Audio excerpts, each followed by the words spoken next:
Hi, it's Katrina from TVR Media. I'm here with Kevin and Sam Sorbo. Kevin's been in lots of God's Not Dead, lots of other. Let There Be Light that we did together. Sam produced and wrote. Oh, wonderful. What If, Abel's Fields, Soul Surfer, Storm Rider. Katrina movie's coming out, hopefully soon, but we're waiting for more theaters to open up. Question. So we're here today on the return. Yes. And it's a call on all of us to repent. Yep. What do you guys think we should be repenting of specifically here today? Well, Kevin and I were invited to say a prayer over the media. I think Over the government, over America, really.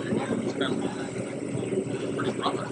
well, we broaden it because you have to broaden it because basically we are all complicit to a certain degree in that we live in this culture, and so and we tacitly accept a lot of what's happened in this culture, and a lot of it is wrong. And I was invited to pray over children and promiscuity and pornography, and so when you start there and the children are at risk, then you really have a culture that's very damaged and very much at risk. So, I guess I would urge people to pay attention, understand that human sex trafficking, child sex trafficking is bigger than you think and worse than you could ever imagine, and that we need to all be taking steps to be better.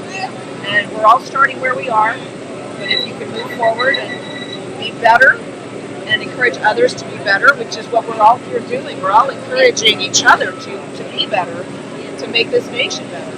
This nation, was conceived with the idea that life has value. And we now have a culture that maintains that life has no value.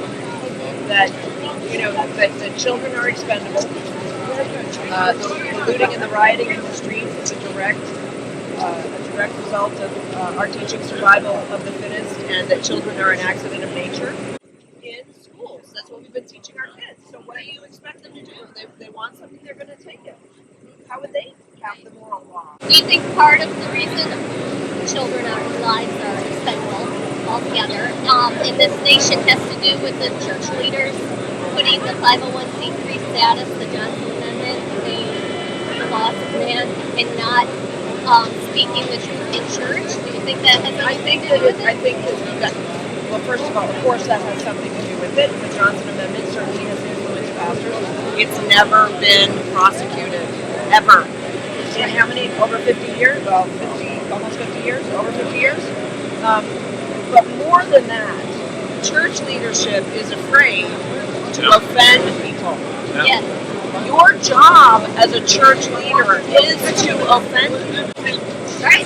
I do our speaking events as well, and I also line pastors. You work for God, you do not work for government. And the trouble with political correctness is so many people are so sort of sucked into that world, they're afraid, as Sam said, to offend people. Well, work your congregations down to manageable size, because the reality is, if your congregation can't handle the truth, it's time for them to find their own return and repentance, because it's crazy what's going on in the world right now, and we can't let people do what they're doing, because we're destroying, not only this country, we're destroying the world at the same time. It's unbelievable what we're doing through television and movies and politics. It's absolutely insanity right now. So if you're a pastor, you're called to lead. Lead by example, lead by sermons, lead the flock. Thank you. That's awesome. Okay. Well, thank you very much. Thank you. God bless you. God bless you.